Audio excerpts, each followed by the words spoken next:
Pembentukan individu baru pada manusia terjadi melalui reproduksi generatif atau seksual. Reproduksi generatif memiliki ciri khas dimulai dengan terjadinya fertilisasi atau pembuahan. Fertilisasi melibatkan gamet atau sel kelamin. Proses pembentukan gamet atau sel kelamin disebut gametogenesis. Gametogenesis terjadi baik pada pria maupun pada wanita. Proses pembentukan gamet pada pria disebut dengan spermatogenesis, sedangkan proses pembentukan gamet pada wanita disebut oogenesis. Jika pada video yang lain kakak telah membahas tentang spermatogenesis, maka pada video kali ini kakak akan membahas tentang oogenesis. Apa yang dimaksud dengan oogenesis dan bagaimana prosesnya? Mari kita simak pembahasannya dalam video ini.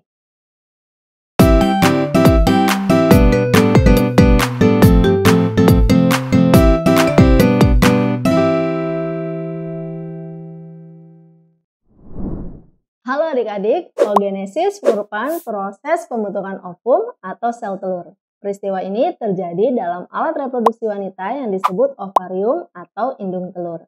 Berbeda dengan spermatogenesis yang dimulai ketika anak laki-laki mulai puber, oogenesis dimulai sebelum perempuan lahir atau masih berupa janin.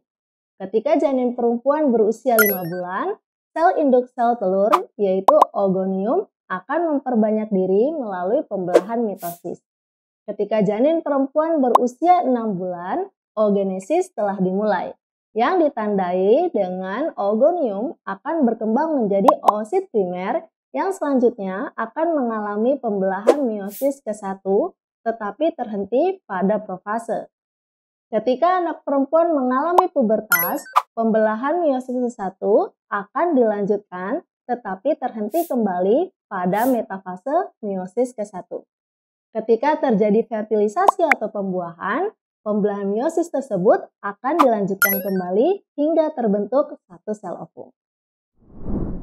Ovum dihasilkan pada perempuan yang telah mengalami pubertas setiap bulannya dari ovarium kiri maupun ovarium kanan secara bergantian, hingga masa subur seorang perempuan berakhir yang disebut menopause. Menopause ditandai dengan berhentinya menstruasi yang terjadi pada usia sekitar 45 hingga 60 tahun. Seperti halnya spermatogenesis, oogenesis juga dipengaruhi oleh hormon. Hormon yang terlibat dalam oogenesis yaitu FSH atau Follicle Stimulating Hormone dan LH atau Luteinizing Hormone. Sel induk ovum atau oogonium yang memiliki jumlah kromosom diploid atau 2N akan mengalami pertumbuhan dan perkembangan menjadi sel oosit primer dengan jumlah kromosom diploid atau 2N.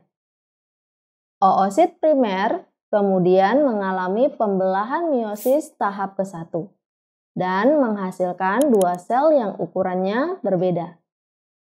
Sel berukuran besar disebut oosit sekunder, sedangkan yang berukuran kecil disebut polosit primer atau badan kutub primer. Kedua sel tersebut masing-masing memiliki jumlah kromosom haploid atau N. Oosit sekunder dan polosit primer tersebut masing-masing akan mengalami pembelahan meiosis tahap kedua. Oosit sekunder menghasilkan dua sel yang ukurannya berbeda.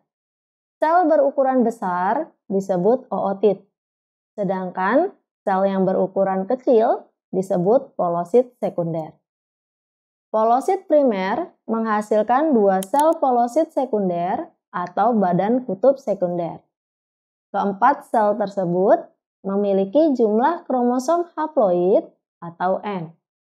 Ootit sekunder akan mengalami pematangan menjadi ovum. Pada setiap oogenesis, hanya dihasilkan satu sel yang fungsional dan 3 sel non-fungsional. Sel fungsional tersebut adalah ovum. Sedangkan sel yang non-fungsional adalah 3 sel badan kutub sekunder. Hal inilah yang menjadi salah satu ciri pembeda oogenesis dan spermatogenesis. di mana spermatogenesis menghasilkan 4 sel fungsional. Demikian video tentang oogenesis.